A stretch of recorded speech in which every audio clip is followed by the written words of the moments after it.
काफी समय पहले की बात है। एक जंगल में एक खरगोश अपने परिवार के साथ रहता था।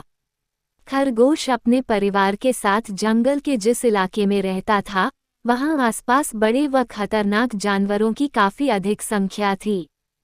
खरगोश और उसका परिवार हमेशा इस बात से सहमे और डरे रहते थे कि कहीं कोई जानवर आकर उन्हें मार न दे या नुकसान न पहुंचाए। इसी वजह से जब भी उन्हें अपने घर के आसपास हल्की सी भी हलचल दिखाई सुनाई देती, तो वो फटाफट डर के मारे अपने बिल में छुप जाते थे। खरगोशों पर दूसरे जानवरों का डर इस कदर हावी था कि उनकी आहट तक सुनने भर से कई खरगोशों की डर से ही मौत हो गई थी।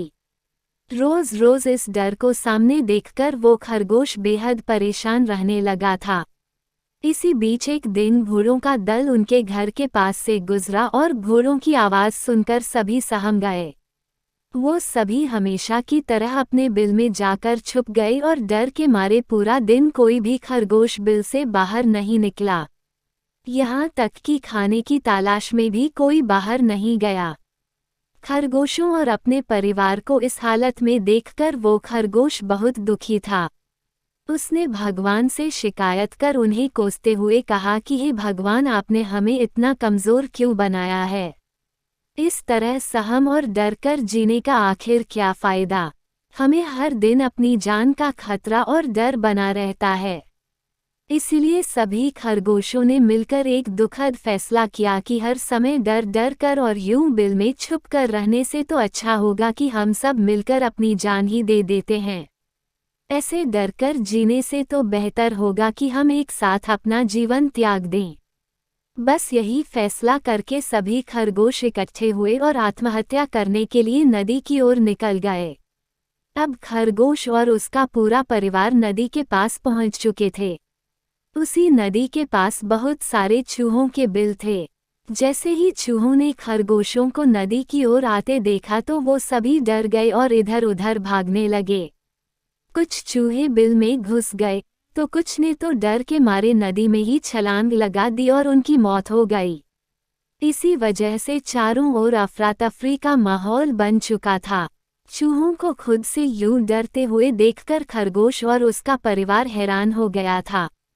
उन्हें इस बात का यकीन ही नहीं हो रहा था कि उन्हें देखकर भी कोई इस कदर दहशत में आ सकता। अब तक वो खुद को ही दुनिया का सबसे कमजोर प्राणी समझते थे और भगवान को कोसते और दोष देते थे। लेकिन अब खरगोशों को समझ में आ गया था कि ईश्वर ने दुनिया में कई तरह के भिन्न भिन्न प्राणियों और जीव जंतुओं को उनकी अपनी अलग अलग खासियत के साथ बनाया है। जो जैसा है उसे वैसे ही स्वीकार करना चाहिए। सबके अपने गुण व दोष हैं। अगर किसी में कमी है तो उसमें कुछ विशेष गुण भी हैं। न तो हर किसी में एक जैसे गुण हो सकते और न ही एक ही तरह के दोष। अब खरगोश अपने गुणों को भी पहचान चुके थे और ये समझ चुके थे कि सिर्फ अपने डर और दोष पर ही ध्यान देकर ऐसे डरना और जीवन त्यागना गलत फैसला है। ये समझने के बाद खरगोश और उसका परिवार घर वापस अपने घर आ गया। सीख: अपनी कमजोरी और डर को खुद पर कभी हावी न होने दें। भगवान और प्रकृति ने सभी को अलग अलग खास शक्तियां देकर हर किसी को खास और शक्तिशाली बनाया है। हर कोई अलग अलग क्षेत्र में माहिर होते। बस ज़रूरत है अपनी शक्तियों और गुणों को पहचानने की और अपनी ताकत को जानने की।